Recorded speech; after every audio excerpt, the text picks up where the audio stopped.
գործակալների դեմ պայքարի մասին հայտարարեց իշխանությունը եւ փաստորեն այդ փնտրտուքները սկսել են արդյունքներ ցույց տալ իշխանության այսպես չափման միավորով։ Ի վերջո այս գործը ինչի մասին է եւ այդ գործակալ է արդյոք Անդրանիկ Թևանյանը թե ոչ։ Այս գործը առաջի հերթին քաղաքական գործ է եւ ունի միջպետական նշանակություն, որի հետևանքները լինելու են չափազանց ծանր Հայաստանի համար։ Այսինքն ինչ է տեղի ունեցել։ Ուրեմն ես բացատրեմ, որ կա գոյություն ունեն միջպետական պայմանագրեր դաշնակից երկրների միջև։ Եվ ըստ միջպետական պայմանագրերի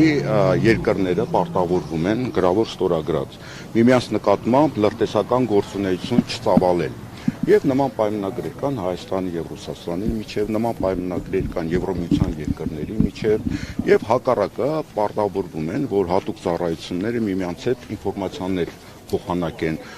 թմրաբիզնեսի հետ կապված, տերորիզմի հետ կապված եւ այլն։ Այդ պայմանագրերը Հայաստանի եւ Ռուսաստանի միջև նույնպես կնքված են եւ ԵԱՏՄ եւ ՀԱՊԿ-ի երկրների միջև։ Ինչ է նշանակում այս գործը։ Այս գործը նշանակում է, որ Հայաստանի իշխանության ղեկավարը պաշտոնապես հայտարարում է, որ Ռուսաստանը լրտեսական գործունեություն է իրականացնում Հայաստանի նկատմամբ, այսինքն թշնամական երկիր է։ Հետո դա իրավաբանորեն ձևակերպվում է մեղադրանքի միջոցով եւ հիմա դատական գործընթացն է գնում, արդեն դատարանի որոշումով ենթադրում ենք կհայտարարվի, որ Ռուսաստանը Հայաստանի հանդեպ թշնամի երկիր է։ Այսինքն դատարանի որոշումը դու գիտեք, դա ունի օրենքի ուժ, դա օրենքի տեսակ է։ Եվ եթե Հայաստանը օրենքով հայտարարվում է, որ գիտեք ինչ, եթե այդ մեղադրանքը հիմք ունեցող է համարվում եւ քրեական գործ է սկսվում դատարանի որոշմամբ, այսինքն Ռուսաստանը կարող է թշնամական կամ լրտեսական գործունեություն իրականացնել Հայաստանի հանդեպ։ Եթե Ռուսաստանը համարում է թշնամական երկիր, ապա դա ինչ հետևանքներ կարող է ունենալ։ Դա նշանակում է, որ այդ ներքին շուկան կփակվի։ Հայաստանի գյուղմթերքների 98%-ը իրացվում է Ռուսաստանում, ալկոհոլային խմիչքի 78%-ը։ Դա սկիզբն է։ Գազը 3 անգամ շուկայականից էժան գծով է վաճառվում։ Մարդիկ մոտ 4 միլիարդ դոլար ուղարկում են Հայաստան։ Դա նշանակում է Հայաստան տնտեսական կոլապսի առաջ է հայտնվելու։ Եթե օրինակ այդ ենթադրյալ տեղեկությունը եթե իսկապես ինչ օրինակ փոխանցել է Ռուսաստանին, փոխանցել ասենք Ֆրանսիային, կհամարեն օրինակ պետական դավաճանություն, ինչ է կա։ Ուրեմն ես ձեզ ասեմ, Հայաստանի ցանկացած քիչ թե շատ ինչ որ հնարավորություն ունեցող մարդ, նաև լրագրող, նաև դուք ձեզանից որևէ մեկը հեշտությամբ ոչ թե 600 քանի հազար դոլարով, այլ անվճար կամ նույնիսկ $1000 տեղեկություններ կստանաք, թե փակ ոչ գաղտնի լսումների ժամանակ ազգային ժողովում ինչ է կատարվում։ Ուրեմն ձեզ հիշեցնեմ, մի քանի տարի առաջ Գերմանիայում սկանդալ էր եղել, որովհետև Գերմանիայի վարչապետին իր կաբինետում լսում էին, ասենք, Միացյալ Նահանգների ծառայությունները։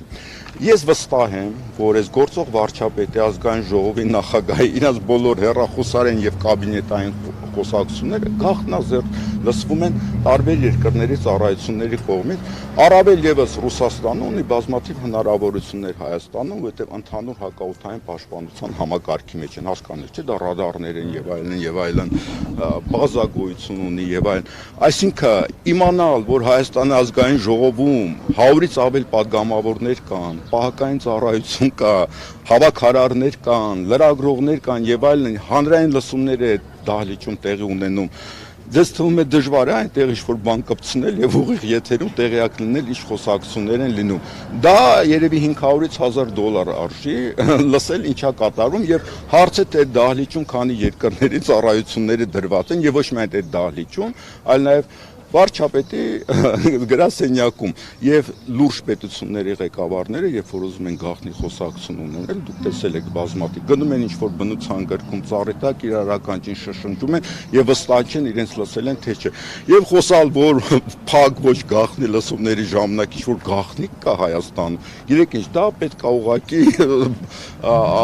վայրենի ֆանտազիա ունենալ։ Պարոն Դանիելյան, կոնտեքստին անդրադառնանք, քանի որ ընտրական process-ի ընթացքում է այս դեպքը արձանագրվել եւ ընթացք տրվել, հնարավոր է ազդեցություն ունենա նաեւ հետագա process-ի վրա, բացասական ազդեցություն ընդդիմադիրների գործունեության չեմ առանձնացնում, որովհետեւ այդ ռուսական ազդեցության մեղադրանքը ուղղվում է բոլոր ընդդիմադիրներին, իրենց իշխանության ընդդիմացող ցանկացած անձի։ Եվ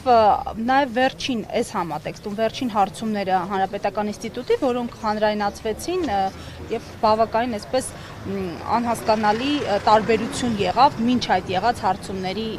միջև եւ իշխանությունը կարծեք առաջատարև։ Քանի տոկոս ուներ իշխանությունը։ 38 ոնց 38% ուներ իշխանությունը։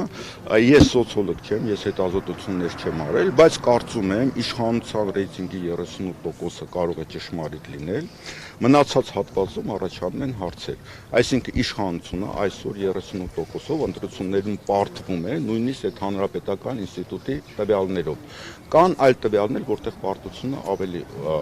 ուժեղ է, որովհետև գիտեք ինչա, պետք է մասնագետ լինել, որոնք հասկանան այդ թվերի տակ ինչ է գտնվում, հա, մարդիկ կան վերջ չեն կողնորոշվել, բայց գնալու են, այսինքն իրենք չեն ցանկանում կարծիք հայտնել։ Բայց հնարավոր ուղղորդող ազդեցություն ունենա այդ ինստիտուտի տվյալների Ես չեմ հրապարակումը։ կարծում, որովհետև տարբեր տվյալներ կան, բայց հասկացող մարդիկ հասկանում են, որ 38%-ով այս իշխանությունը պարտվում է եւ բազմաթիվ մարդիկ հրաժարվել են պատասխանել։ Այսինքն իրենք ինչ-որ խնդիր ունեն, որովհետև իշխանության ձայն տվողները չեն հրաժարվում պատասխանել։ Հիմա ես ուզում եմ մի կարևոր հայտարարության մասին խոսել, որ արել է վարչապետը, որոնց մասին լրատվամիջոցները չեն խոսում, կան չեն ընկալել ինքը ինչ է ասել։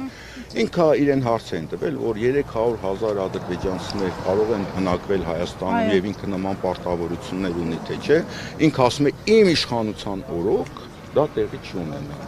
Մարդիկ չեն հասկանում ինքը ինչ ասեց։ Այսինքն, եթե ես չլինեմ իշխանությունում, դա կարող է տեղի ունենալ։ Սա երկրորդ սերիան է իր այն հայտարարությամբ, որ եթե ինքը չընտրվի, լինելու է պատերազմ Հայաստանում։ Այսինքն, հերթական անգամ Հայաստանի հանրությանը շանտաժ են անում եւ մարդիկ չեն հասկանում դրա տակ ինչ է գտնվում։ Հիմա ո՞րն է այս իշխանության քաղաքականությունը։ Իրենց համար մեկ խնդիրը վերարտադրվելն է, ճիշտ է։ Վերարտադրվելու համար իրենք փորձում են ինչ-որ մի կողմից օգնություն ստանալ։ Օգնությունը աշխարհաքաղաքական է։ Այսինքն ինչ արևմուտքից օգնություն ստանալ, վերընտրվել, հետո ինքը ասում է մենք Ռուսաստանը հարգում ենք, Պուտինի հետ մոտիկ հարաբերություններ ունենք ընկերական, բայց մեր համար Հայաստանի շահը կարևոր է։ Որն է Հայաստանի շահը։ Ինքը բազմիցս ասել է, որ Հայաստանի շահը ինքն է ներկայացնում, որովհետև ժողովուրդը ընտրել ինքը ժողովրդի իշխանություն է եւ ինքը անում է այն, ինչ որ ժողովուրդն է ուզում եւ ժողովրդի անունից է ուզում։ Այսինքն ինքը ասում է, ես այո Ռուսաստանի հետ խնդիր չունեմ, բայց իմ շահը ավելի կարևոր է վերընտրվելու եւ ինքը հույս ունի վերընտրվելուց հետո գնալ Ռուսաստան, ինչպես հայտարարել է հունիսի 15-ին թե 18-ին եւ այսինքն ամեն ինչ ընդունել, այսինքն իշխանություն ունենա, ամեն ինչ ինքը պատրաստ է անել, բայց ես կարծում եմ դա արդեն չի լինի, որովհետև ինքը չափի սահմանը արդեն անցել է, իր նկատմամբ որևէ վստահություն չկա ոչ միայն Ռուսաստանում, այլ նաև Արևմուտքում, Իրանում եւ այլն, որտեղ այդ անձնավորությունն է, որը նախ իր խոսքերը փոխում է, անդադ ստում է եւ երկրորդը ինքը հուզական, ինչպես ինքը ասեց, հուզական մարդ է եւ հուզմունքի տակ կարող է այնպիսի որոշումներ ընդունել, որ Հայաստանը փաստի առաջ կանգնի եւ ծուղակում հայտնվի։ Հիմա Հայաստանը ծուղակում է հայտնվել։ Ես ուզում եմ կոչ անել Հայաստանի քաղաքացիներին, որ շատ լուրջ փորձություններ են մեզ սպասում եւ այս խնդիրը կարող են լուծել իրենք։ Այս ամեն ինչը կարող են կանգնեցնել իրենք։ Եթե իրենք այնքան հստակ կերպով արտահայտվեն եւ մենք հեռացնենք այս իշխանությանը, ապա այս փորձանքները մենք կարող ենք կանգնեցնել։ Նաեւ բարձր մասնակցություն եթե լինի։ Նաեւ բարձր մասնակցություն եւ բոլոր տվյալները ցույց են տալի, որ արդեն լինելու է շատ բարձր մասնակցություն եւ հատկապես ջախջախից պարտություն է կրելու գործող իշխանությունը Երևան քաղաքում։